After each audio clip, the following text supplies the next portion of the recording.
B, What? on a scale of 1 to 10, how high would you say your self-esteem is? Ooh. Honestly, I'm going to give myself a 7. Yeah, I'm going to give myself a 7. A 7? What do you think for yourself? I mean, I'm confident in a lot of things in my life, but there's some things I need work on, so I'd probably give myself a 5. Really? Yeah, I know that surprises you, but I don't know. Let's get into it. All right. I got that dish. Got that. I got that dish. Dish. I got that dish. I got that dish.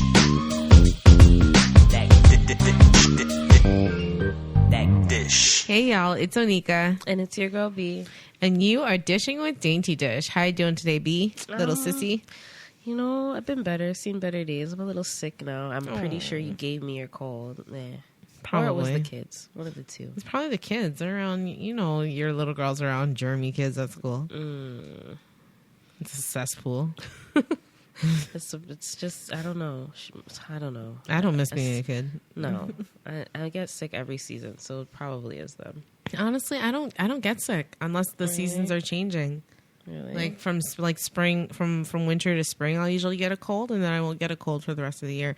And I don't take the flu shot because I don't believe in it. I'm not saying you shouldn't get the flu shot. Nope. It's just that every time I get the flu shot, I get the flu. So it seems to be like a little counterintuitive. So Yeah, no, I got it when I had the first one, and after that I swore it off. But how are you? How are you today?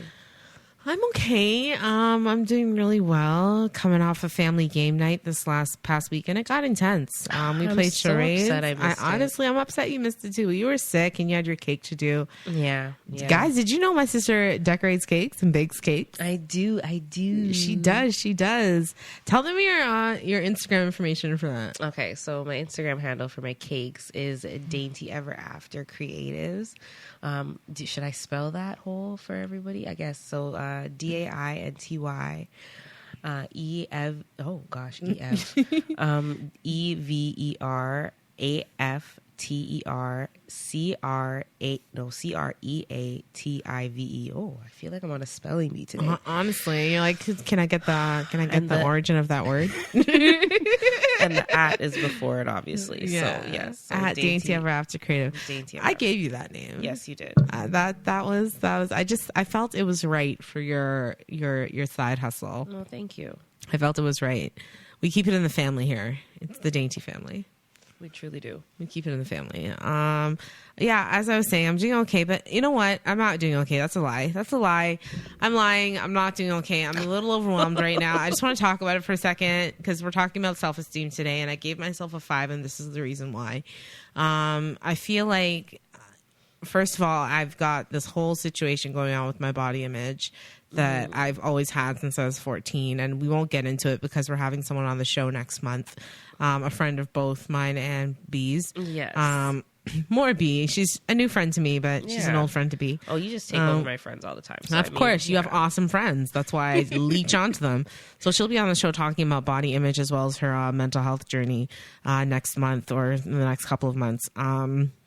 But just all this to say, I visited my dietitian, and she was saying that I have a very unhealthy relationship with food, and that 6 months ago my life seemed to take a turn for the worse because I stopped seeing my psychiatrist or my psychologist. And I still see my psychiatrist regularly. He's my pill doctor, so he just makes sure everything's good with the pills. You're just gonna call him that? He's a Just pill like doctor. That's what he is. He's a pill doctor. He's your neighborhood pusher. He's my neighborhood pusher.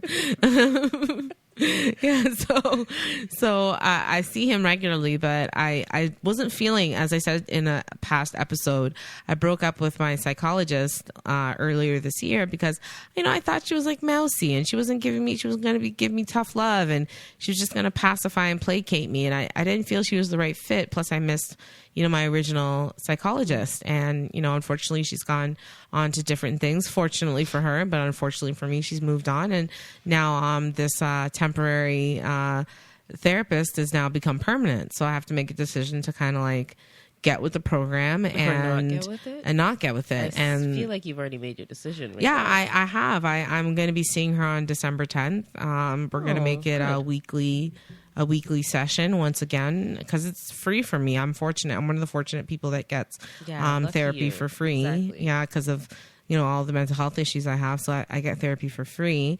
And it's just one of those things where if it's a cake, I'm going to use a cake analogy, which I know you can appreciate. Okay. If it's a cake and I had like the foundation for the cake, but I put a shit ton of frosting on top of it, it just collapses on itself. And I had a shit ton of frosting in the last couple of months, the Bell Let's Talk thing. And, I'm a part of a documentary series. I can't reveal which one it is because it's not out yet. Look at you just making moves. Yeah, making moves. Huffington Post, that article's out. If you look up Onika Dainty on HuffingtonPost.ca, you could see me embracing my bipolar. I've been just like kind of on the circuit and getting a lot of exposure, and it's been very, very stressful for me because I'm not the type of person. I don't love my face. Not because it's big or not your face. No, I don't. I don't love my face. Like I don't necessarily like. I'm not in the Instagram like selfie culture. 10 years ago, you might have been. No, even when I've scrolled through my 2007 like Facebook posts and stuff like my photo albums. And people have like 800 photo albums on their Facebook. I've got maybe 10. And most of the pictures are not just of me. They're usually with people, which I'm more comfortable with. But like, it's just, I've always kind of suffered from like a very low sense of self. And, my self-worth has always been a challenge for me because, just the way there's different factors, there's different factors to it. And I think I want us to, kind of go into and dish about some of those different factors. So let's start with, what exactly is self-esteem? Mm-hmm. How would you define it? And then I'll define it. How would I define self-esteem? I think self-esteem is just how you personally see yourself. Mm-hmm. Like how you personally treat yourself, how you, I don't want to say, see yourself, how you like just how you treat yourself, because you should treat yourself with the utmost respect on a regular basis. And people that have low self-esteem don't tend to do so, but people with high self-esteem do tend to do so. Some people might call those people arrogant, I guess. Yeah. Overconfident, whatever. Overconfident, cocky, but cocky.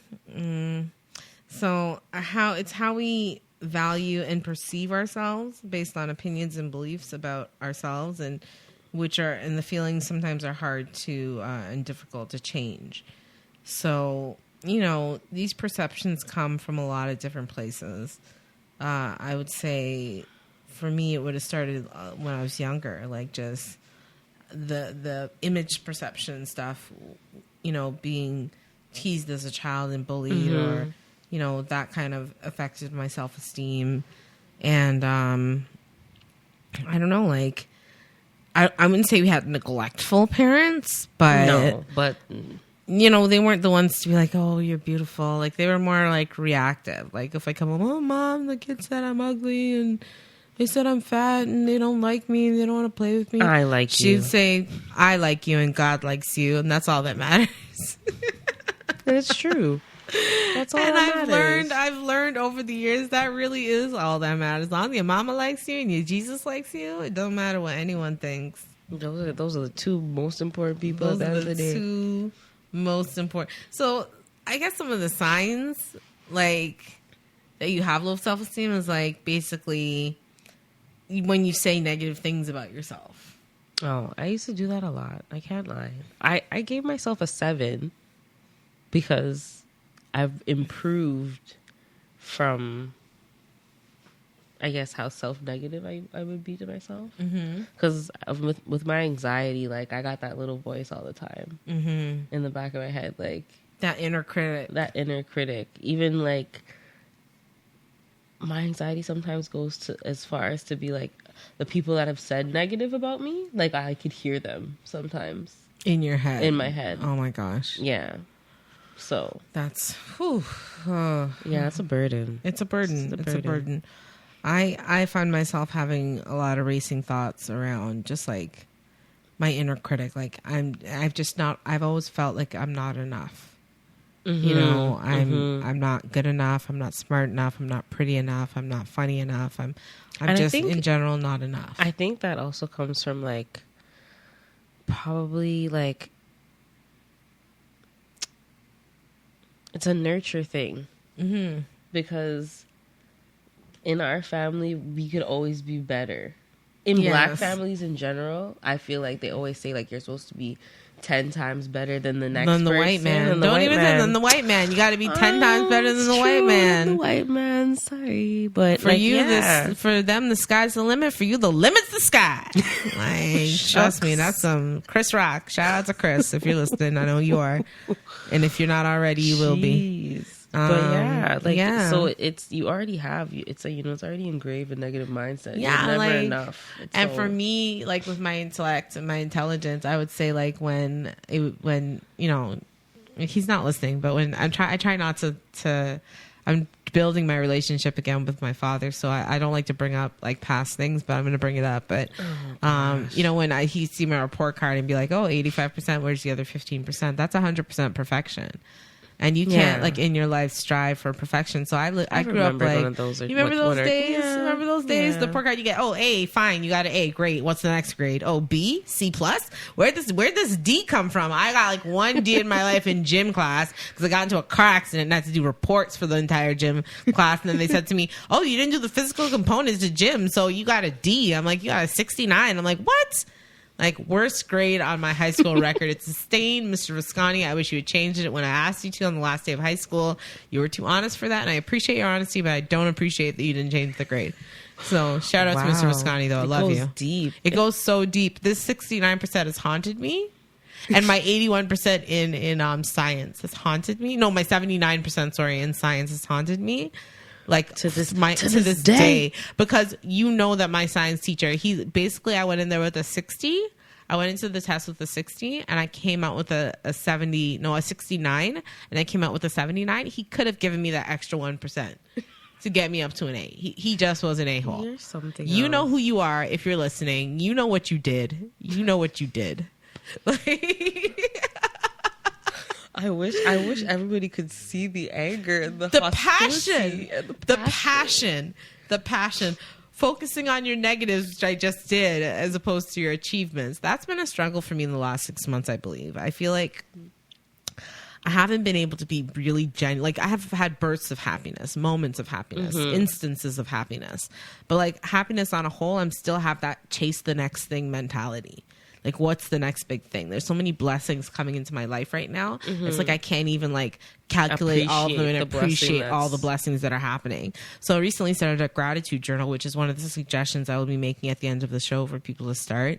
Whether you like it or not, I'm making suggestions now. That's what I'm doing. I'm telling you what to do.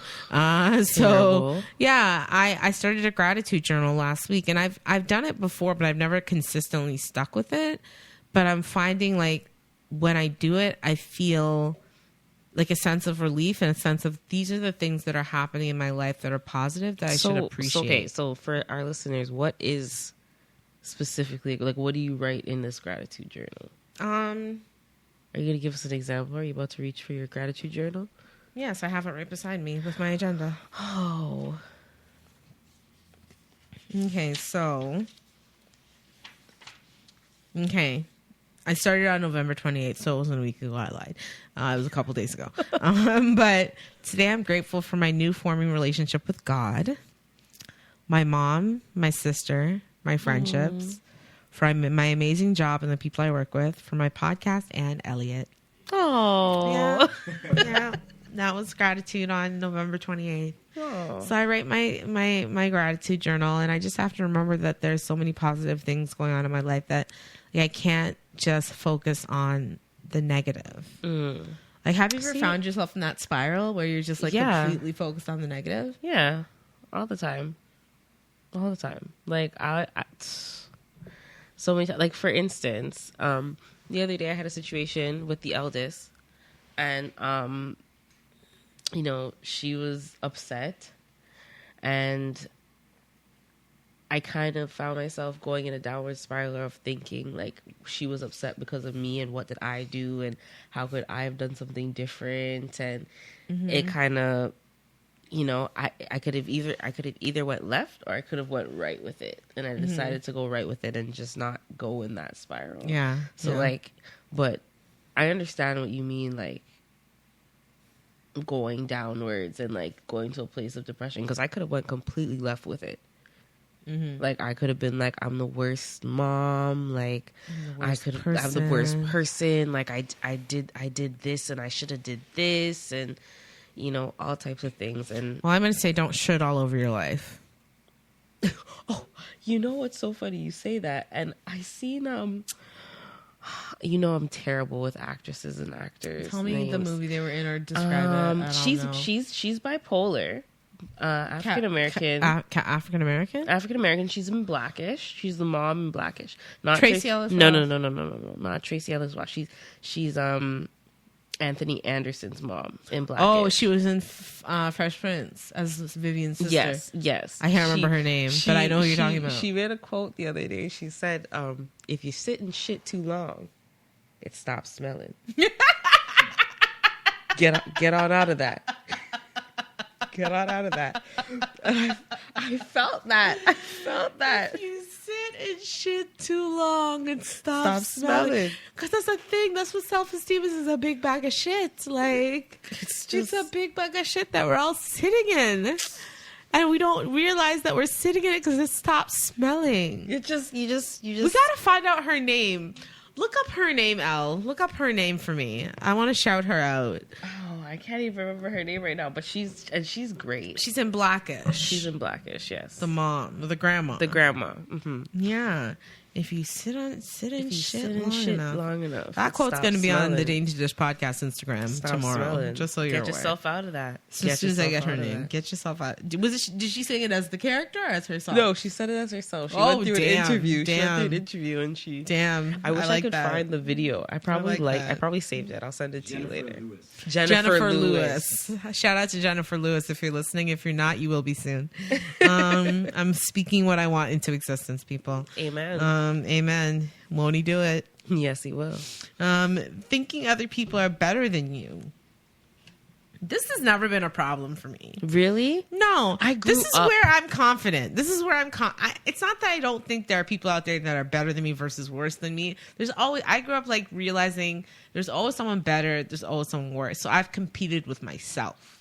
I never competed with myself. I used to always get why don't you be like so and so, and why can't you be like your sister, and why can't you be this, and why can't you be that? And that's damaging. That was so unfair because if you guys don't know, I'm turning 37 December 30th. If you want to send my birthday shout outs, it's dysh@daintydish.com. We'll send you the email at the end of the show. But I'm turning 37. I'm begging. I'm hungry, reaching. Thirsty. Setting a thirst trap. No, but that wasn't fair because you're 10 years younger than me. So when I was like 18, she was 8. When I was in college, she was in elementary school. So to say, why don't you be like your sister who's off to college doing her thing? Like, it's not to say she could just speed up her growth and like jump into that fray with me and compete with me. There shouldn't even have been a competition, right? Mm-hmm. Like, and that was unfair, like on grandma's part and, you know, mom's part and dad's part if he did it. I don't know if he did it. But it's not the blame name game. It's just, it happened. It happened. It is what it is. Yeah. But it shouldn't have happened as far as I'm concerned. So addictive and compulsive behaviors like alcohol, drugs, shopping, and smoking. You're a shopaholic. I bought like $200 worth of groceries in the last 2 days for myself for the next 2 weeks. Yeah. Because I'm trying to have a healthier relationship with food. I'm going to cook. I'm going to cook it. I'm going to cook it. I'm going to make my chicken parm. You know, I'm making a chili, a 3-bean chili. Remember, this is engraved on the internet. Yeah, I know. I'm saying I'm starting to cook, so that's what has to happen. But shopping for me is a tough one because it also happens when I'm manic. Like my $1,000 shopping spree at the Eaton Center a couple years ago when Canadian I Tire made the mistake of remember giving me a that. credit card. Why they gave me a credit card and let me deal, not in funny Lord in money. heaven knows. I don't even know. They used to deal in funny money. Like they had funny money. They had monopoly money. That was like 80 cents on the dollar. Like now they're dealing in real money, giving me credit cards, and I went and blew it. I saw a journal that said you got this, and I realized, yeah, I want that. I don't have it, but I want it, so I got it. Like shopping for me it has to do with the illness, because I'm so afraid of spending money usually. But when I get money in my hands, like You spend it.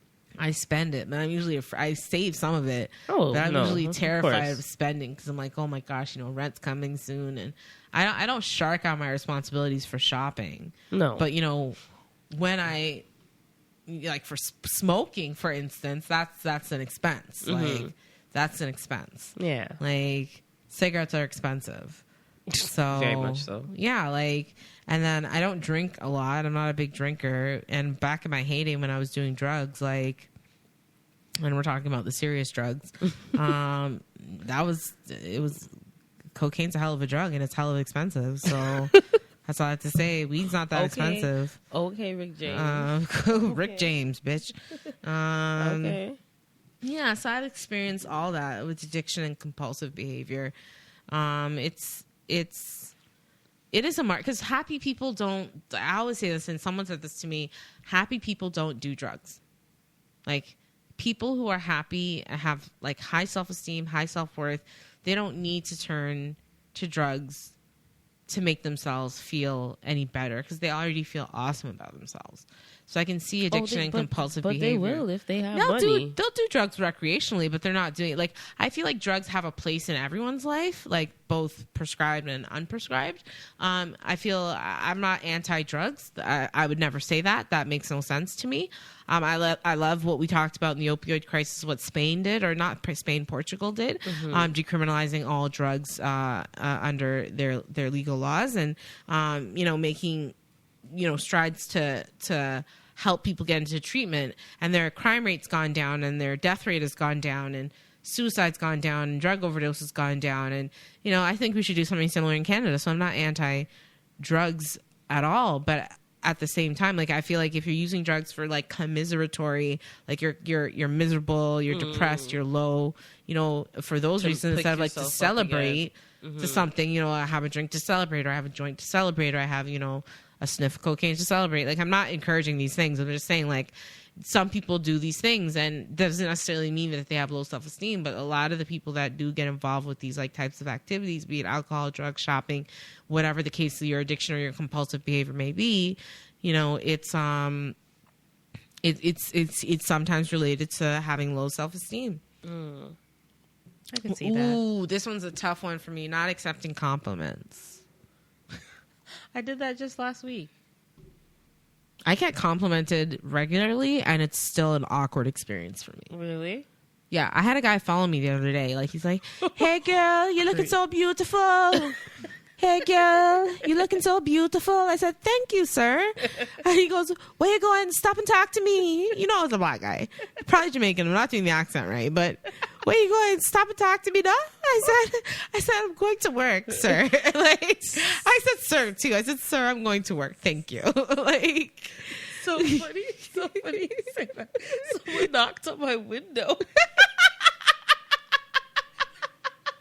You just said that, and I'm like, have I ever had an awkward compliment? I had someone knock on my window this last week, and I was just there playing some games, waiting, just waiting, and this guy's like, "Oh, could we switch jobs?" And I was like, "Excuse me, sir." He's like, could we switch jobs? Knocked on the window, and of course I cracked it down a little bit just to hear what he had to say. And then he's like, okay, yeah, could we switch jobs? I'm like, no, no, I'm just waiting, so you can go to work. He just looked at me and he's like, oh, okay. I didn't know that you were just, you didn't want any company. I'm like, well, no, I'm in my car with the windows closed. Like what part of that invites you to come and talk to me? Yeah, like, what? Men are such strange animals. Real like, strange. Except for you, Elle. You're awesome. hypersensitivity. This is a big one for me because, like, you know, when mom's ready to make her little comments about, oh, your belly and like, oh, you're gonna get diabetes, and I had to check her the other day. I had to check her because I'm very, like, I have a very fragile sense of self sometimes, especially when it comes to, like I said, body image stuff. So her saying stuff like that to me, it's a Guyanese thing, I feel. You know, it's just Guyanese. It's a West Indian It's a West Indian, but I specifically feel like Guyanese people have no couth when it comes to this topic. You see the big skin girl? You see the big skin girl? She bones is fine. She skin is big. Shout out to Russell Peters. If you're listening, I know you are. If you're not, I know you will be. Like, yeah, she skin is big. Look at the big skin girl. Like, you know, she just, like, she'll say these things, and I have to check her. I have to be like, you know what, Mom, don't talk about this anymore with me. Like, I'm done. I'm done. She goes, what are you done with? I was like, she goes, I'm just trying to give you advice. I'm like, no, it's unsolicited, and I don't want it. Like, I'm done. Oh, wow. I don't want it. I'm over it. I had to just check her. I'm sorry. And Mom, I'm sorry if it came off as a little harsh, but, like, you know what? This is tough love. Hypervigilant and hyper alert to signs of rejection and inadequacies or rebuffs. Oh, like, you're gonna have to describe that one because that just went over my head. So hypervigilant means, like, you're always on alert for rejection. You're always on alert for, like your inadequacies. Like, you're always, like, aware of your inadequacies. I'm feeling like I should have gave myself a 5 at this point. The way that you just listed these things, like, I want to be like, yeah. You could change your number. I'm a 5. I'm a work in progress. No, I feel like I've graduated from low numbers, but okay, yeah. So, I don't know. I feel like a 5 is still fair for me. But the funny thing is, low self-esteem is not. I'm going to introduce the DSM-5 to you. So it's the Diagnostic Statistical Manual of Mental Disorders. It's what psychiatrists use to diagnose patients. Oh, so, like, every mental disorder, it's a document. It's a book. It's a book. Oh, it's a book. Okay, it's a book. I think you can get it as a document, a PDF though. But, like, every mental disorder that's considered a mental disorder by psychologists and psychiatrists are in this book. But self-esteem, for instance, is not in this book. Even though it's connected to and not limited to, depression, anxiety, ADHD, codependency, failed relationships, like relationship issues. So, but for some reason they don't have it in there. They update the book every couple of years, I think. It's not like a yearly thing. Because the last time they updated it was 2013, and they recently did it in 2017, I believe it was, or 16, 17. So they'll probably update it again for 2020. Soon. So people are rallying. There's a lot of articles out there about self-esteem. I have a quote for you. Spill the beans. Spill it. Spill the tea. I'm going to spill that tea to you. Mm-hmm. It's hot. Oh, gosh. It's piping hot. Don't burn my mouth. Okay, girl. Anyways, until you value yourself, you won't value your time. Until you value your time, you will not be able to do anything with it. Do you want me to repeat it? Please and thank you. Okay, so until you value yourself, you won't value your time. Until you value your time, you will not be able to do anything with it. It's from M. Scott Peck. He's a psychiatrist. That was deep. Unpack that in your head for a second. Unpack it. Do you want to hear my thoughts on it? So you don't value yourself until you value your time. And you don't value your time. If what? And if you don't until you value your time, you will not do anything with your time. So you won't do anything with your time. Mm-hmm. Yeah, that makes sense, though. Yeah, I feel like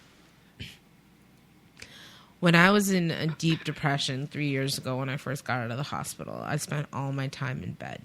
Mm-hmm. I didn't unpack. I didn't unpack for 6 months in my apartment. I was there in October of 2016. And I didn't unpack. I just laid on a mattress on the floor, and I was just sad. And I slept a lot. I barely ate. So, you know, the finite amount of time that we all have in this world that we're given, we waste on things like negativity and, being depressed, though some can't get out of it as easily, unfortunately, as I did, or people even, we waste our time on negative people, toxic people. You know, we had that conversation about toxic masculinity last week. So imagine if you had someone like that in your life and you're wasting your time on this toxic person. You know, until you value yourself and respect yourself, you're not going to use your time wisely that you have on this earth, and accordingly that you have on this earth. You will waste it because you're too busy thinking about all the things that you don't have or all the things that you are not, instead of thinking about all the things you do have and all the things that you are. Which I feel like a lot of people don't give themselves credit for a lot of things that they do, because society like puts people in a box almost. Like, you're supposed to do this by the time you're 20, and you're supposed to do this by the time you're 25. You're supposed to do this by the time you're 30. Like, I actually seen I think it was a tweet that a girl put, and she's like, being 21's overrated. I just can't wait to be 25 with good credit. And someone's like, my gosh. And someone's like, someone get her before I hurt her feelings.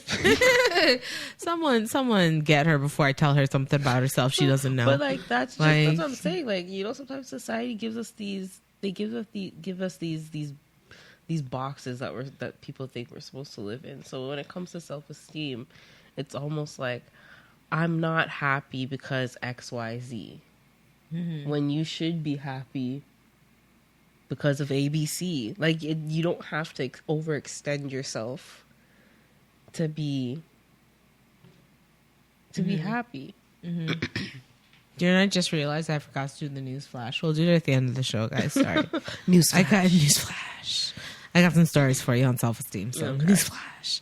I think we should just start doing it at the end of the show instead of the beginning.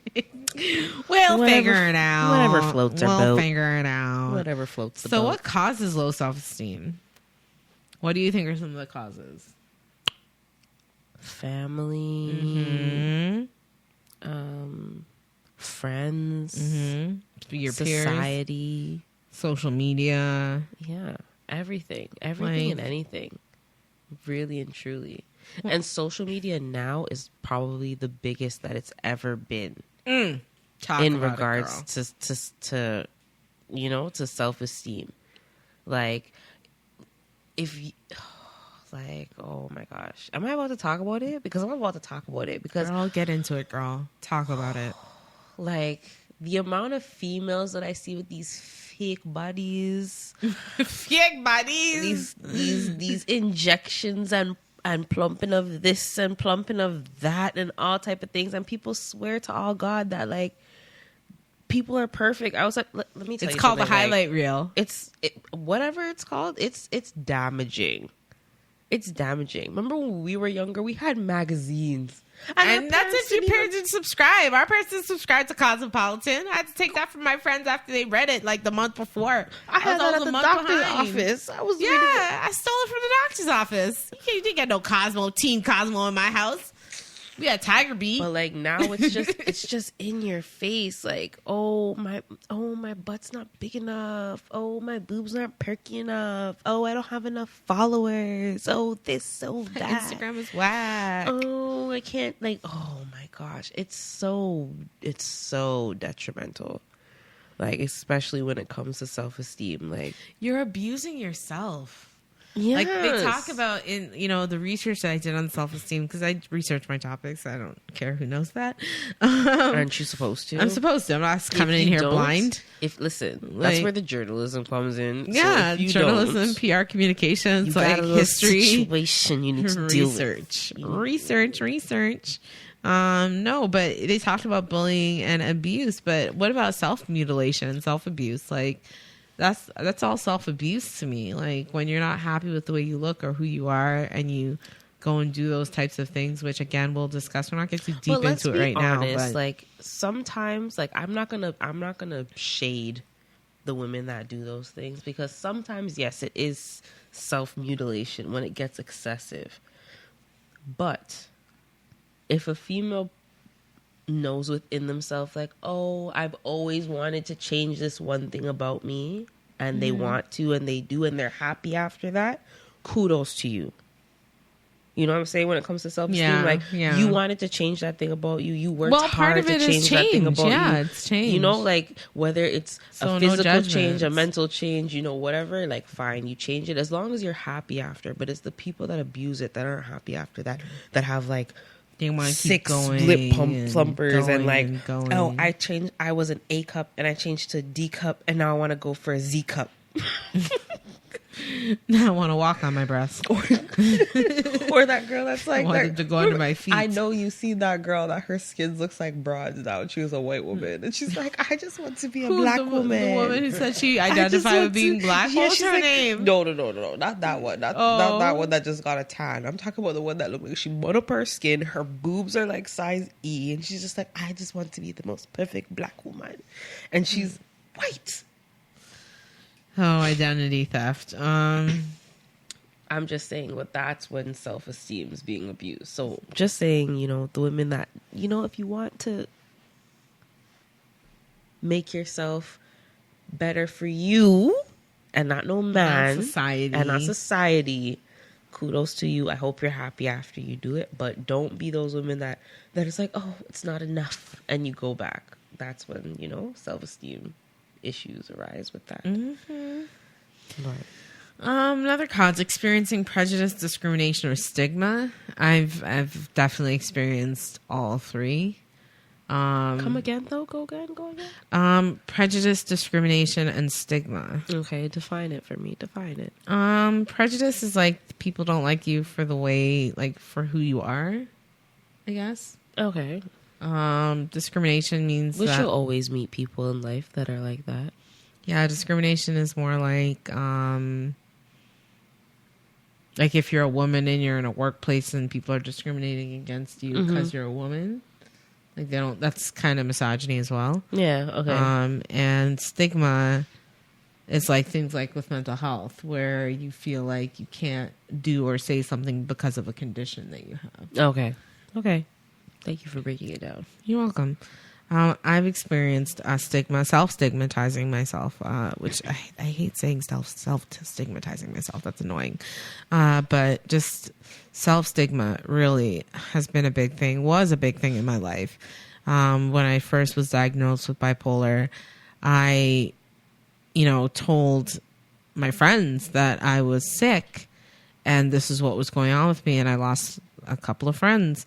And I realized at that point, like, this is something I have to hide, that I can't share with people. I can't share it with my employer. I can't share it with my friends. I can't share it with my family, even though, the grapevine lives strong and long. Strong and long. Strong and long, the grapevine lives in our family. So, I just felt like I couldn't even be out in the world because I was so stigmatized by, experiencing bipolar and experiencing mental illness. It wasn't my world before. I tried so hard to stay out of that world for such a long time, and then it kind of hit me at 24. So earlier at 16 when I was diagnosed with depression and anxiety, but I still wasn't like of that world. Like I was denying that I had something going on with me, and it did cause a lot of self-esteem issues for me. I have my self-concept is not as great as it could be, and it's a work in progress. As I said, it's something you got to work on every single day. And I think showing gratitude, like I said earlier, is one of the key ways that's gonna help me like build that self-esteem that and to get me to where I need to be. But have you ever experienced any prejudice, discrimination, or stigma? I think maybe discrimination, especially being like a young mom. Like, yeah, of course, being a baby mama. Yeah, you guys have your own situation going on. Oh gosh, it's not a situation, but I mean, like, people will look at me and not believe that I have 2 kids, or they won't believe that I only have 2 kids. No.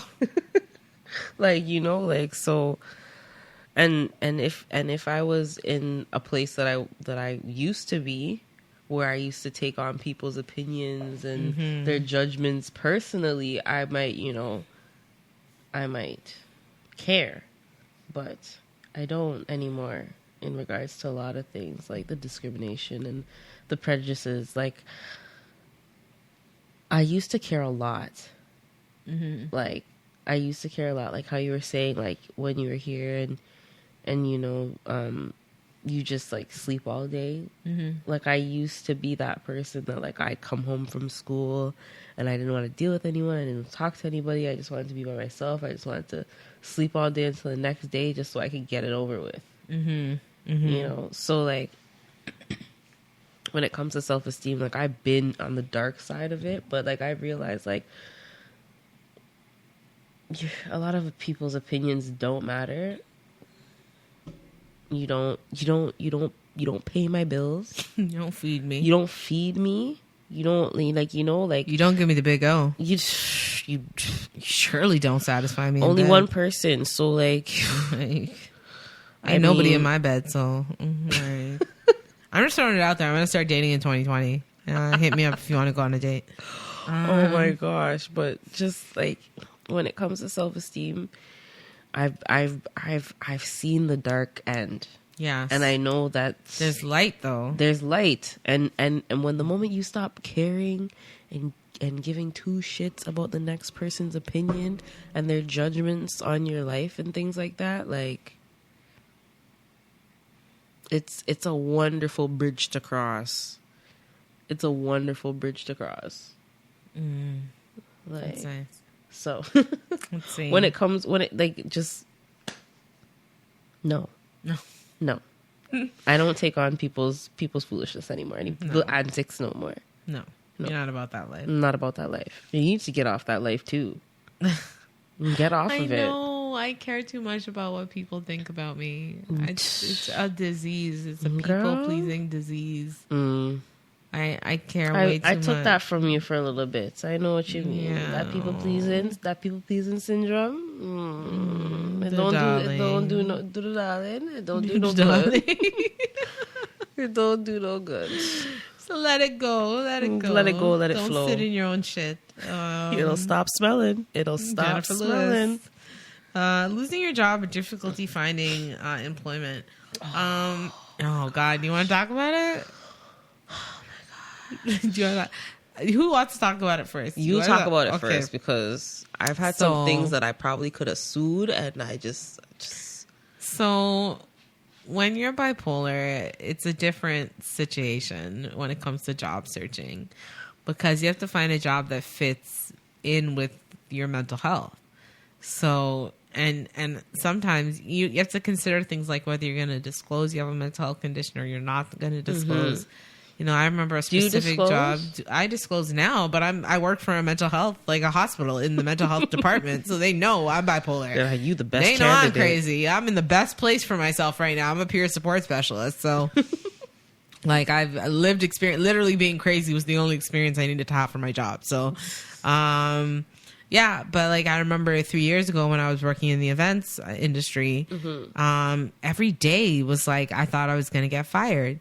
Like every day, like my self-esteem and my confidence, because I didn't have the support, which is another thing that you need when you're going through self-esteem issues, is having that support system, that positive people power, you know, that positive support system. And I didn't have that with me. I had someone who was underhanded and trying to cut me down and, you know, undermine me at work. And yeah, I told her a lot of my business, probably because I'm a big mouth. But, you know, I'm a big mouth. I shouldn't have. So she got involved in my personal life, and you know, and the whole time I'm thinking like, I'm going to get fired.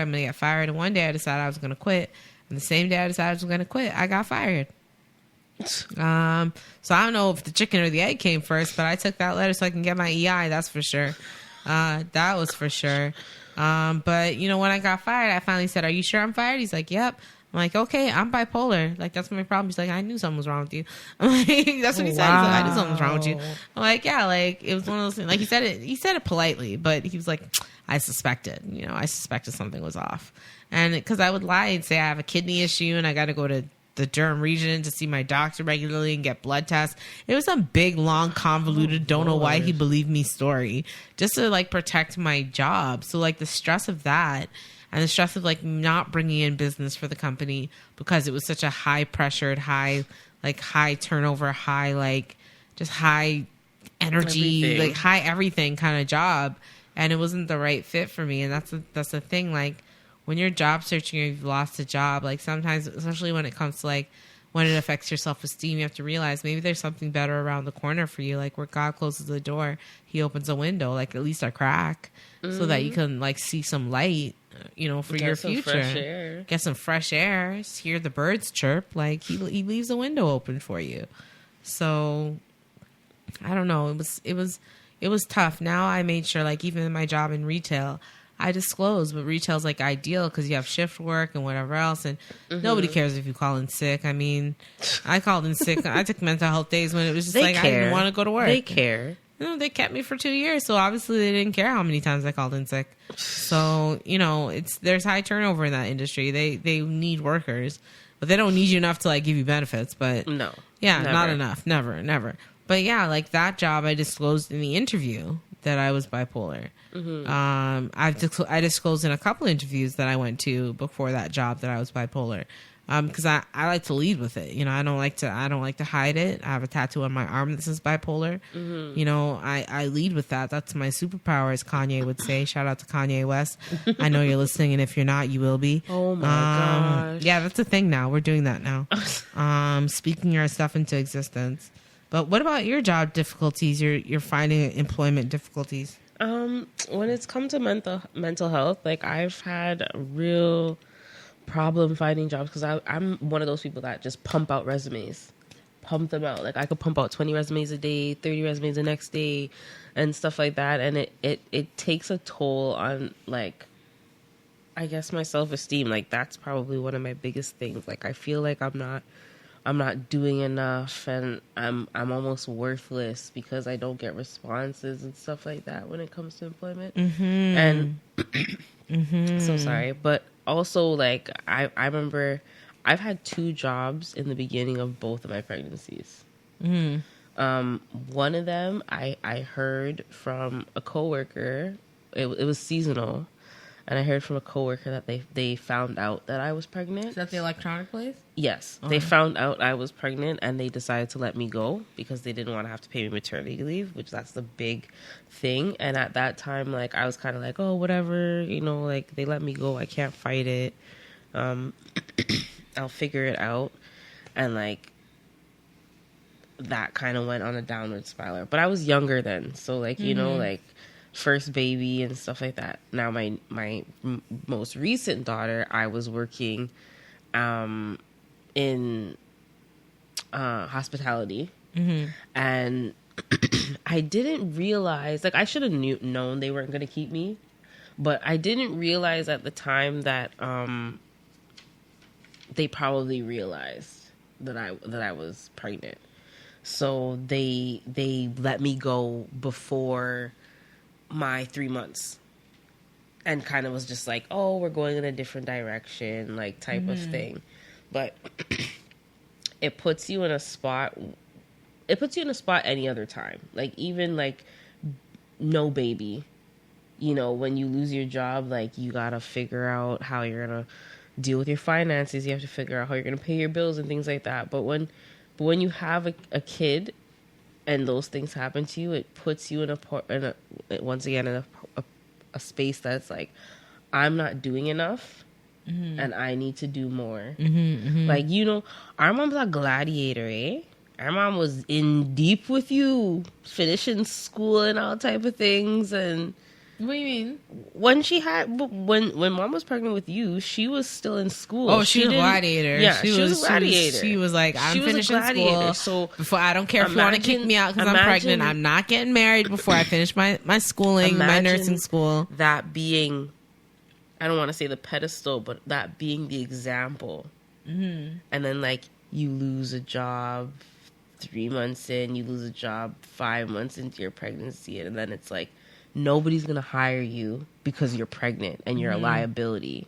You know, even I could even go far and putting it not even just employers, like finding apartments. Nobody wants to give you an apartment when you have that's a newborn. Another one on here. Problems with money and housing. Yeah, so go into it, because, you know, that's a whole nother thing though. But, like, in itself, talk about it right now. Talk about it in a minute. It's just like,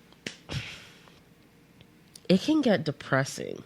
Like, when I say depressing, I mean depressing, like pumping out emails to find houses and, as I said before, jobs and things like that, and not getting a response or getting turned down because you have XYZ. So for you, someone might turn you down because, you have a mental health or problem. I'm on ODSP. Or you're on ODSP. For me, they turn me down because I'm I'm a stay-at-home mom. I got 2 kids, and it's not enough for them. Mm-hmm. They need more. They need more.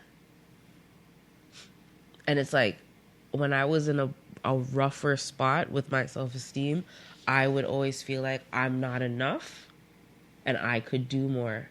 But now I know that I might not be what I want to be, but I'm enough because of the amount of stuff that I do. Mm-hmm. So it is steps when it comes preach. It is steps when it comes to self-esteem. Like, it's not overnight, but sometimes you gotta realize the little things. Like, people are always gonna put you down in life. Job, housing, everything. Self-esteem has a lot of it has a lot of touches on everything. Physical and mental health problems. We kind of covered that. Relationship problems, separation and divorce. I don't understand any of that. I've never been involved with marriage. Unfortunately, we've never. I don't know. Did your separation from your ex cause depression or self-esteem issues? It caused depression during the relationship. Was he a toxic person that affected your self-esteem? Honestly, was he a toxic person on the that spot. Yeah, you are. Was he a toxic person that affected my self-esteem? Yes. I'm just like, yes. I could have said yes to that question. No, if you had said no, I would be like, what? The only reason I say yes is because at that time I wasn't even strong in my self-esteem. So if you're not strong in your self-esteem and somebody wants to change things in you and make you a different person and you don't even know who you are yourself, it's almost like what you said with the cake analogy. Like, you're putting all this frosting on top, but the foundation isn't solid. You're putting on this facade that everything's okay and everything's good and you're this and you're that for your significant other, but the foundation's rocky. So we're gonna get into self-esteem and relationships in a minute. In all honesty, I'll just say yes. We'll get into that in a minute. Other things that are included in the causes are things like trauma, which I've experienced. I know you've experienced it. It's up to you whether you want to share, but I share my stuff always. I'm always honest with my audience. Between being molested and being raped 3 times in my life, I have a very challenging time with men in general. I'm trying to move past that through cognitive behavioral therapy, which is one of the recommendations for how to boost your self-esteem. If you have access to it, it's always a good idea. But just coming from a background of abuse and violence and just general trauma, it's affected my sense of self-worth. I don't think I'm worthy enough to be with a man because not just only because of my body image issues, but because I'm damaged. I look I see myself as damaged. Which you shouldn't. Who's going to want to be with me? Who's going to want to take me on? I'm bipolar. I've been sexually assaulted. I've been molested. I've been locked up and strapped down in hospitals. I've experienced so many negative things in my life. Who's going to want to? Who's going to want to take all that on? That's what I genuinely think. That's why I stay to myself and I keep to myself. And I am alone right now. I'm single. And I've always felt like I should stay single because I can't allow anyone to be kind of affected or infected by my past. Which you can't. I always tell you can't do that. You can't do that. 2020 is a new year. Yes. Please let it be. You can't do that. This is why I'm going to see my therapist this month, because she is an expert in cognitive behavioral therapy and self-esteem, working around self-esteem issues and challenges that you might face with your self-image and your self-worth. It's really important to me to solve some of these, internal problems that I've been having for so many years that I've ignored over time. You know, I know B, you were saying that, like, again, as I said earlier about the foundation, my foundation is rocky. It's completely rocky, especially when it comes to my self concept. And I need to definitely, you know, do some work around that with my therapist. And I'm looking forward to the whole experience because I'm tired of living. It's like when you get sick and tired of being sick and tired. You know, I'm tired of living this life where I am alone and I'm afraid of being with someone and I'm afraid of taking a chance and I'm afraid of trying something new or trying something different that might work for me or might not work for me, but I'm afraid of the failure. I'm afraid of the success. You know, I'm afraid of so many different things, you know, and I don't seem like, you know, doing a podcast and all the different things that I've done over the course of the last little while, putting myself out there, that I would be a fearful person. But I do have my insecurities and I do have my fears, and they're related to the self-esteem. Like, I don't love myself enough. That's the bottom line. Like, even when it comes down to eating, we talked about earlier, you know, my $200 grocery bill. I would spend that. Like, I treated food this week, Bianca, like I treated clothes. Journals or clothes. I bought, you know, organic and like rice and quinoa pasta, and as I bought long as vegan. You cook it. Vegan sausage and, you know, vegan meat. And like, I went all out. Like, I went all out because I said to myself, I don't love myself enough to cook for myself even.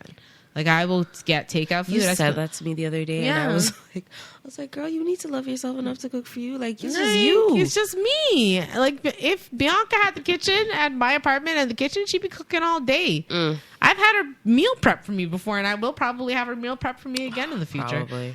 If you want to go out for New Year's, you know you're doing it. I know. Talk about it. Negotiations. We're still in negotiations for New Year's. 2 picnics, girl. Trust me. That's 1 month of food prep for me right now in preparation. So that's the deal. Take it or leave it. Oh my god. We talked about inner critic. Previous bad choices. This is a big one. I've made a lot of bad choices in my life. Oh yeah. Do you want to say the quote? Which one? Oh gosh.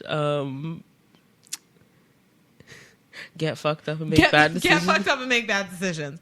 That is my that was my 2010, circa 2010. Get fucked up and make bad decisions. Like, that was my life for like 12 years. It's just bad decision after bad decision after bad decision. And now that I'm writing my book, and I will reveal the title to you, Side Effects May Vary: My Journey Through Madness.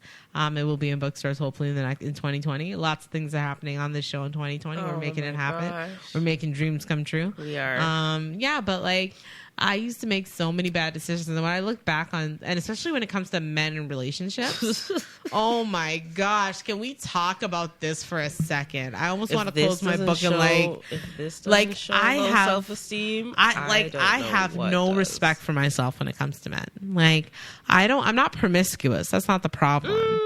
Well, I am. Promiscuous girl. Justin Bieber. Not Bieber. Whoa. Justin Timberlake. No. Timberlake. No. Timberland. Timberland? Justin Timberland? It's Timberland. Oh, it's Timberland. But isn't Justin Timberlake on the song? No, it's Nelly Furtado. It's Nelly Furtado? Okay, obviously I don't know the song. Yeah, and it's just let me just talk my story. Let me just speak my truth. So I'm going to be honest with you guys. Like, it's not just because of bipolar. I've called this on bipolar a lot, but my hypersexuality has a lot to do with the fact that I go stretches of time without having sex, and then I'll find a random guy and I'll sleep with him. And then I'll basically like, I have no self-love, no self-worth. Just like one time I found a pizza guy at a subway station. And I asked him for a cigarette, and I gave him my number, and he came over like a week later, and we did what we did. We went on like some perfunctory date to a Mexican restaurant, and he had the audacity to ask me, "Oh, do you want to pick up some bottles of wine for later?" Like, he knew it was happening, because who meets a person at a subway station, takes their number, responds when they call you? Like, only a person with low self-esteem that has no self-worth. Like, oh my God. This was like 2 years ago. Sister? This was like 2 or 3 years ago. Like, you're my sister, right? Can't return you. Can't return me. Can't strip you back. So I make bad decisions. My ex situationship. you know who you are, you know where you live, you know you're listening. You know, at the end of the day, when he and I first got together in 2010, he had some on again, off again girlfriend situation. And, you know, I met the girl, I broke bread with the girl, I drank with the girl, I smoked with the girl, and I slept with her man. Like, someone said to me recently, I have no moral compass, and you know what? They might be right. Like, I'm not going to lie to you on this one because I'm trying to change. I'm trying to change my ways. I haven't been with anyone in a very, very long time, and this is the reason why, because I make such bad decisions, because my self-esteem is so low. My self-esteem is so low, and my love for myself is so low that like I don't make healthy choices for myself when it comes to the relationships that I build. And that is sad. That is really sad. That's nothing to joke about. As I make a joke of it a little bit sometimes, but you try to be light with it, but like you try to be light with it, but it's heavy. It is. It's a heavy burden. It's a heavy burden to bear. And in 2020, I want to do something different for myself. You know, I want to find someone who's single and unencumbered, like I'm single and unencumbered and single and unencumbered. Like, you know, I want to find someone like that. Someone who I could share, you know, some time with, and, you know, maybe wait 6 months before I hop into bed with them or do something, you know, completely insane, like, you know, do it in an elevator or something. We'll touch on how you could do that. We'll figure it out on this show. And guys, if you have any advice for me, dysh@daintydish.com. We'll give you the spelling at the end of the show. Any dating advice, I'll take it. We're doing a dating app show in the next couple of weeks as well. I'm considering it, but I don't know what I'm going to do. Anyways, we talked about, as I said, we talked about inner critic, but we talked about society and the media as a cause, especially social media. Yes. So we're not going to get into that anymore, but symptoms that you wouldn't expect. Being a workaholic, this was shocking to me. Because what they're trying to say is, like, you shift your focus to work because it's straightforward. I could see that, though. And you don't have to deal with the outside world. Mm-hmm. Right? So being a workaholic is one. I consider myself kind of a workaholic. I do a lot in a day. You should see my agenda. It's a shit show. It is a shit show. Lots of stuff in the day. It's a bit much. You see the emails I send B and Elliot on our group chats and our emails. Like it's like, don't you have a life? Don't you have like a cat or a dog or a boyfriend or something? I mean, I have 2 kids. Yeah, so she has 2 kids, but I've got nothing going on, so I'm a workaholic. I'm a workaholic. I always expect people to answer me. It's an expectation of mine. It really is. Yeah. Underachieving. I'm not going to. Underachieving and overachieving. So for underachieving, you're too afraid to take take on new challenges. Sorry. And for overachieving, you're anxious about failure. So it's a double-edged sword. Whether you're an underachiever or an overachiever, you still have self-esteem issues. Underachiever. Yeah, I'm an overachiever. Yeah, I know. Yeah, but it doesn't mean you're not. And that goes back to like things like, because I'm going to talk about self-esteem and relationships now. Let's get into that a little bit. But you know, when your employer feels that you're not talented because you don't speak up in meetings, or you're like maybe, or you know, you're unsure when you're speaking to colleagues, or you don't sell. Yeah, you're a follower, not a leader, and you don't know how to sell yourself, so they think you're untalented, right? So that's, you know, one kind of type of relationship. And I know that I know you're saying you're an underachiever, but I know what you're capable of. Like this girl can come up with she came up, let's announce our tagline. We're announcing the tagline. So I called B this morning. I was frantic because I have this proposal to do, and I'm like, B, like, I need a tagline like you're that mother bad, you know, real, raw, and unfiltered. Right? Yes. I was like, that mother bad, real, raw, and unfiltered. I said, I don't have that for the Dainty Dish podcast. I need a tagline. Like, what am I going to do? I can't think of anything. I can't, like, mental health assistant. I was freaking out. I was literally freaking out on my way to work. Shoveling off the terrible weather off my car. It's snowing in Canada for those of you in, hey, I don't know who's listening in Nigeria. It's in the middle of shoveling off snow off my car. And, you know, I just came up with it. So the Dainty Dish podcast? Beyond the stigma. What? Packs a big punch. It's guys. impactful. It's impactful. Like, hold on to it. Take that nugget in your hand, hold it tight, and make it a diamond, baby. Make it a diamond. Take that chunk of coal, put it under pressure, and make it a diamond. And that's what she did. I put her under pressure, and she made diamonds for me, and I was so appreciative. So it's beyond the stigma from now on. That's the tagline. You'll see it on our promotional stuff coming up in 2020. Let's see. Oh, I like this one. It makes you this I've done my whole life. It makes you confuse love with low self-esteem. Do you know what that means? No, define it for me. So someone's being nice to you. Mm-hmm. You're overjoyed by it. You have unrealistic good feelings for them. Mm-hmm. So you mistake the fact that someone's being nice to you for love because your self-esteem is so low and you're not used to people being nice to you that you fall in love quite easily with either him or her, obviously. You know, so I've done that. Like, so I did it when I told you the story about my crush in high school. Yeah. He showed me a little kindness and I went crazy and started stalking him. Does that count? Like, I feel like it counts. It counts. Like, it's a fair example, but I mean, like, when you're a teenager, like, you go through but so you do many it bouts. as an adult too. Like, you for sure. You do it. You know, someone shows you a little bit of kindness or a little. If you have low self-esteem, you think someone tells you you're pretty. You think they're flirting with you. You think they're interested in you, and they might just be saying they like your hairstyle or they like your nails or they like your shoes. You know, like, you misconstrue it. Because your self-esteem is so low, you'll misconstrue it for love or affection that's not really being given to you, and you'll scare that person away, even if that was their intention. You come in so hot, and I've done it before. You come in hot and heavy, and you scare that person away. Like, I never thought of that as being, you know, low self-esteem, but like that's a very valid. That's valid. Yeah. That's valid. Preach. It makes you have the lower hand in relationships. So going back to the whole, you find love because you have low self-esteem, you're thinking love is, you know, what it isn't. Now you found the love and you're in the relationship, or you found the relationship as a result of your low self-esteem. You're in the relationship and you think your partner's too good for you, so you bear things that you shouldn't stand for. But do you do it because you love him or her, or just because you can't bear to, like, bargain with them, or you can't bear to go against them? You honestly, I could say you can't bear to go against them.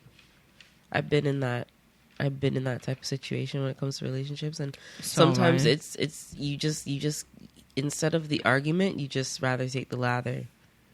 You rather just deal with the foolishness and just let it go, let it slide. So how do you improve your low self-esteem? I have some ideas.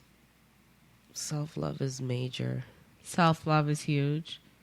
Focusing on your strengths. So make a list of your strengths. Don't worry about your weaknesses. And it's not weakness. It's where you need to improve. Yes. Right? Don't use... I did a class today on public speaking, and it was like, you know, it's not about where you're weak in public speaking. It's where you need to improve. Right? Yes. So it's the same thing with self-esteem. Celebrate the small things. You know, your small victories are still victories, you know. That's a big thing. They build up into something even huger. So you got to celebrate the small things. Challenge your inner critic. And I suggested this before, using cognitive behavioral therapy if you have access to it. But challenging that inner critic, using positive words and positive thoughts, like reframing your thoughts is a key thing with cognitive behavioral therapy. It's about thoughts, emotions, and behaviors, right? So if you change your thoughts, it'll change your emotions, therefore it'll change your behaviors, right? So think about the things you can change. So like me, you're talking about if you wanted to have a nose job, like no one's saying don't get a nose job, but you know, you're doing it because you want to enhance who you are, you want to make a change, feel better about yourself. Do it, but don't do it for society or for. You can't be like TLC. Like, you can grow your hair. What is the song? You can change your hair if it won't grow. You can change your nose if he says so.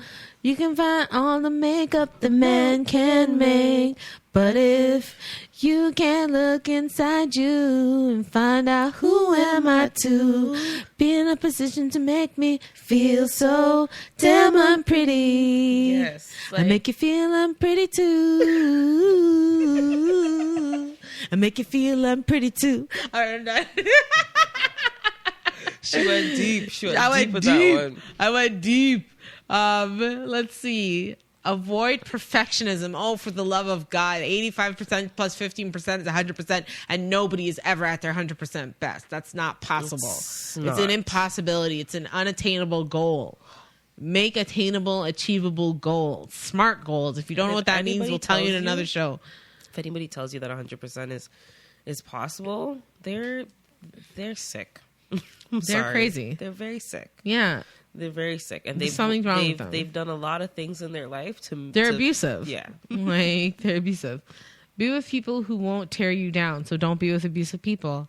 Like if they're tearing you down emotionally, spiritually, physically, and whatever the case may be. That doesn't stretch to. That's not just relationships. That's family too. That's family. That's family. That's friendship. That's relation. That's coworkers. That's every type of ship that you could think of. Every ship that sails on the sea. Every ship. All the ships. Right. Stop comparing yourself to other people. This is a big one. You are who you are, and I'm a believer in God, so God made you in his image and likeness, and you are who you are. Like, you can't be Jane, Joan, or Jillian because you're Susan, right? Like, you're Susan. You can't be Jane, Joan, or Jillian unless you change your name to Jane, Joan, and Jillian. Then you could be Jane. But even still, then you can't be Jane, Joan, and Jillian. You have to be Susan, right? You have to be who you are. Like, don't be anybody different. And just love yourself. Parents, stop. Please. Don't tell your kids, oh, why aren't you like so and so, and you should be more like so and so. It does no good in the long run. Mm-hmm. It does no good in the long run. It affects their self-esteem. It affects their self-esteem. If you didn't know that, now you know. Now you know. We said it here on Danger Dish first. It does. Amen. Volunteer to help people. So think outside of yourself. Like gratitude. This is an opportunity to show gratitude. Like be somewhere outside of your own self. Like don't Stop be being selfish. Be selfless. Don't be selfless. And maybe that will help your self-esteem. All of these words start with self, but some of them are positive and some of them are negative. So, self-worth, self-esteem, self-concept, self-love. Volunteering can help you with all of those things. I volunteered in my past when I didn't have a job. I wasn't working. I wanted to just give back, to the community and to people around me. And now, you're not supposed to do these things for, what's the word I'm trying to find? Monetary gain? Yeah, monetary gain. Or benevolent? No. You do it in the privacy of your own self. Not so the public can know about it. You do it for yourself.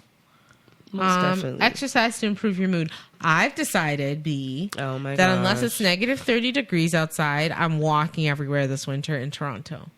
Good luck. I did it today.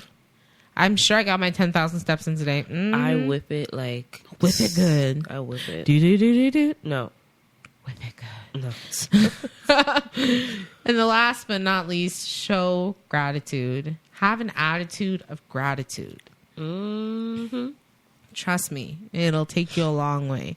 Make a gratitude journal. If you don't have one, get one. Chapters are selling them cheap. Oh, it's actually like a book, just get a book and write I'm grateful for, and then start listing things. You can list up to 3 things a day or more. I add to my list in the day because I find things in the day that I'm grateful for, so I'll add to my list that day.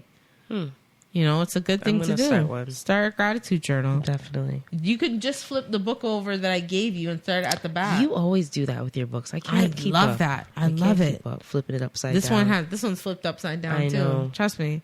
It's how you keep your secrets. Oh.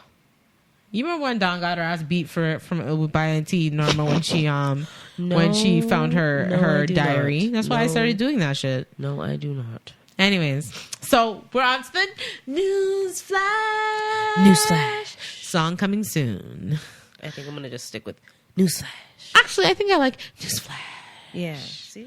So we talked about social media today. So a new analysis. This is in the Psychology Today, Canadian Psychology Today, this month. I can't remember the date because I didn't write them down. Sorry about that. News analysis. Social media use is harmful for self-esteem. No joke. Really? For real? Really? Squeeze me?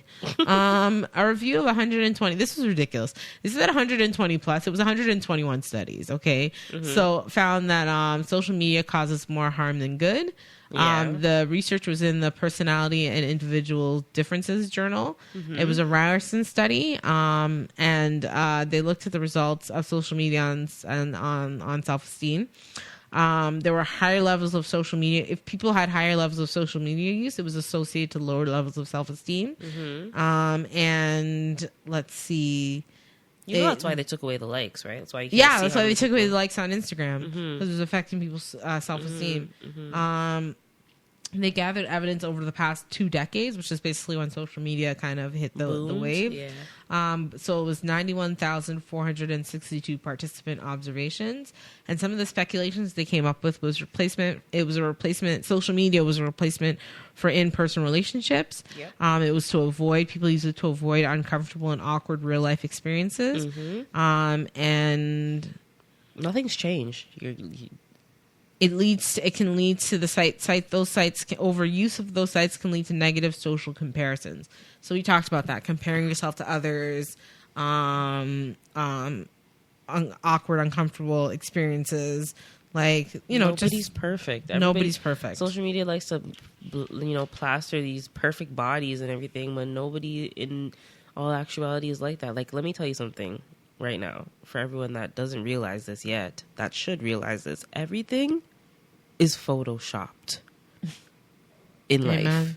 Everything is photoshopped. Except my pictures. Everything is photoshopped. My pictures are real. You could tell by the lighting. I don't need to say it terrible. again. Just no. Like, they're filters. Filters are real. Okay, catfishing's real. Like, I've been catfished. Like, we'll talk about that during the dating app episode. Oh my gosh. Again, because I've mentioned it on the show before, but it's a story worth telling a second time. So next story, new children's book champions self-esteem. So this book is coming out of Chicago. A U.S. military veteran and former police officer, Michael A. Brown, wrote this book. It hit him hard, the reality that children and young people don't believe in themselves anymore. And roughly 25% of all U.S. students say that they have been bullied. Thousands experience issues associated with low self-esteem, from eating disorders to depression, with long-term effects. The book is called, and it was available since October. I'm sure you can find it on Amazon or online. What I Tell Myself First, Children's Real-World Affirmations of Self-Esteem. Ooh. It uses what I love, the Maslow's hierarchy of needs, and I'll let you know what that is just in case you don't. It's a motivational theory that discusses physiological safety, love and belonging, esteem, and self-actualization. And self-actualization is at the top, and physiological is at the bottom. So if you want to look up Maslow's hierarchy of needs, you can look that up. But his book helps children under 14, connect with their feelings through words. Ooh, I'm definitely gonna have to look for that. Yeah, look for that. Look, I'll give you the title. Let's see. This one's for specifically all the women out there. Try this science-backed method to improve self-esteem and confidence. So, self-esteem, it says it manifests in different ways for women, but with women it's mostly based on appearance. So the Florida State University identified different behaviors displayed by participants in 2 groups over 2 weeks, and they noticed that there was mirror checking. There were 2 types of people: mirror checkers and mirror gazers. So there's mirror checking and mirror gazing. So that's where you examine your skin, your hair, your lower body, or you cover up or camouflage parts of yourself, and you're asking others about your appearance and comparing yourself to others. So research studies show that the 2 groups of women, one group was asked to basically just go about their day-to-day business as they are. The other group was reminded through daily text messages to don't check the mirror, to don't look at the mirror. Oh. Right. So after that, it apparently lowered appearance concerns, body dissatisfaction, depression, social anxiety, and maladaptive beliefs about appearance. So for the group that didn't check the mirror constantly in the study. So I found that to be interesting. How many times do you look in the mirror a day? I actually, I don't look at myself very much in the mirror. And when I was younger, when my depression was very high, I would avoid looking at the mirror. Mm-hmm. Like, I wouldn't look at the mirror. Because I don't look in the mirror unless it's in the morning when I'm doing my hair. No. That's it. Really? That's the only time I look in the mirror. Yeah, I don't even look in the mirror when I'm washing my pictures. face, or I need to look in my eye because I have the episcleritis stuff going on with my eye. I do not look in the mirror. I don't know how to take a selfie in the mirror. I do not, because I don't like my face. I said this earlier. You actually really don't. Have you ever seen me look in a mirror? Unless I'm doing my hair? No. No, I don't do it. I can't do it. So it's crazy that other people do it literally constantly. But anyways, I think we've come to the conclusion. What is our conclusion for today? The conclusion is all those things that we advised you to do earlier to better your self-esteem, try doing them. Just give it a shot. See what happens. 2020 is a new year. I don't make New Year's resolutions. I make birthday resolutions because my birthday is December 30th, as I mentioned earlier. Expecting birthday wishes from all of you out there. Begging. Thirsty. So fishing for compliments. So yeah, just it's about self-love, like you said, B. And I think that in 2020, I'm going to do my very best through therapy, through, food, Just through taking care of myself. I'm going to love on myself before I let someone else love on me. You have to. I'm going to love on myself. B, you want to do the outro? Do you know it? I forgot to write it down on a piece of paper for you. You'll get it. Just do it. I'll get it. So, if you guys want to reach me or you could reach us at Dainty Dysh. No. Oh, no. See? Okay. Start it over. We'll start it over. Cut that out. It's Dysh at Dainty Dysh, right? Okay, there we go. Okay. So if you guys want to reach me or you could reach us at dysh at daintydysh.com. So that's DYSH at DAINTYDYSH.com. And if you're listening to us on Apple Podcasts, give us a 5, just a 5. And if you're listening to us on any other platform, thank you very much. Like, share, subscribe. And we are now on Spotify as well. We are now on Spotify. Hi, Spotify. Thanks for letting us on. And you could follow both of us on Instagram. Our Instagram handles are, mine would be That Mother Bad, and O's would be The Best of Onika. Best of Onika. Best of Onika. Spell yours. So mine is THATMUVABADXO. And yours is TAGBFTONIKA. And you could also follow us along on Dainty Dysh Podcast. That's DAINTYDYSHPODCAST podcast. Dainty Dysh Podcast. You definitely were the spelling bee. I was a spelling bee champion. Because I'm over here just... You'll get it, girl. Don't worry. You'll get it. You'll get it. I'm going to get it. I'm going to put it on lock. I'm going to get it on lock. All right. Well, with that said, is there anything else to say? No. Just everybody love on yourself. Love on yourself. And don't discourage yourself and bring yourself down. Self-esteem is a hell of a thing.